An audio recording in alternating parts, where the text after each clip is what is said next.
Okay, magandang oras sa inyong lahat. Ito na naman po ang inyong lingkod, si Edgar Manongdo, para sa Host Wi-Fi Web Solutions Code Literacy Project. At ang ating pag-uusapan ngayon ay ang layouting ng ating index page, kung saan ito yung unang ating i-layout para sa ganun ay magkaroon na tayo ng uniform layout ng ating page. At kung inyong mapapansin, ang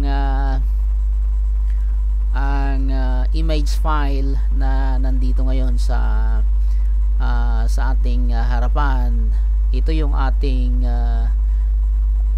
susubukang gawing layout ng ating website. At kung inyong papansinin, titingnan natin yung mga iba't ibang bahagi nito. Unang-una, mapapansin nyo, itong bandang ito ng ating website ay yung bumubuo sa header ng website, kung saan ang header ay karaniwan ito yung mga image, background, at nandito rin yung title ng ating website, at usually meron tayong tagline na tinatawag, at dito makikita dito yung Host Wi-Fi Web Solutions, yung ating pangalan ng ating website, at ito yung ating tagline na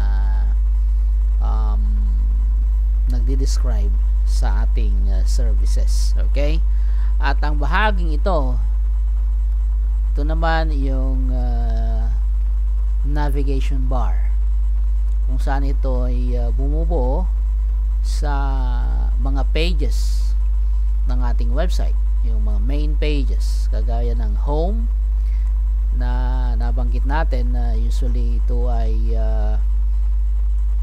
may file na index.html, at ito naman yung about us page, services page, at ito yung contact us page. Ito yung mga buttons na may links na pag click natin ito ay dinadala tayo dun sa mga particular files na yan.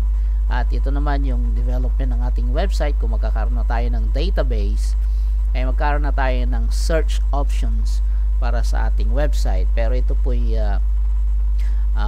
sa mga susunod pang mga lessons natin. Dito sa bandang left side, kung mapapansin nyo dito, nandito ngayon yung mga iba't ibang links kung saan pumupunta sa mga articles natin sa ating website. Halimbawa, itong unang link ay our Code Literacy Project. Usually, pag ito yung index page, ang mga links na ito ay matatagpuan sa index o kaya sa home button pag click natin ito. Ito ngayon yung mga lumalabas na mga link. At pag click natin ito, dinadala tayo sa isang file kung saan nandun dinidiscuss yung article. Okay? Ito naman sa baba, usually mga advertisements, kung meron kayong mga Google advertisements, dito yan po ang pasok, o kaya naman yung mga important features ng inyong website. At dito sa bandang ito, meron tayong box kung saan nandito yung main programs ng Host Wi-Fi Web Solutions, at sa baba nito yung description naman. Okay, sa bandang ito yung main body section, kung saan meron itong title, mayroong image, at merong paragraphs na nagra-wrap sa image na nandito ngayon. Okay, so yan ang isa nating pag-aaralan. At sa pinakababa, ito naman yung mga footer links na tinatawag. Ito yung copyright link niya at nagde-describe ng ating business. Ito naman yung mga links, kung saan ito ay parehas yung mga main links na nandito sa taas. At ito naman yung mga icons, kung saan dinadala tayo sa social media. At ito naman ay maaari nating bigyan ng link papunta sa ating email o kaya webmail.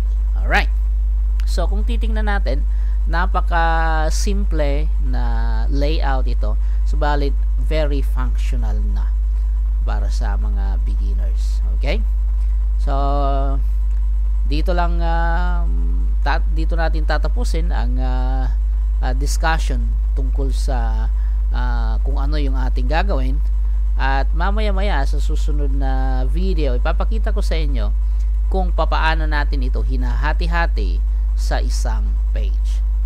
Okay? Edgar Manangdo para sa Host Wi-Fi Web Solutions Code Literacy Project. Abangan ang susunod nating tutorial.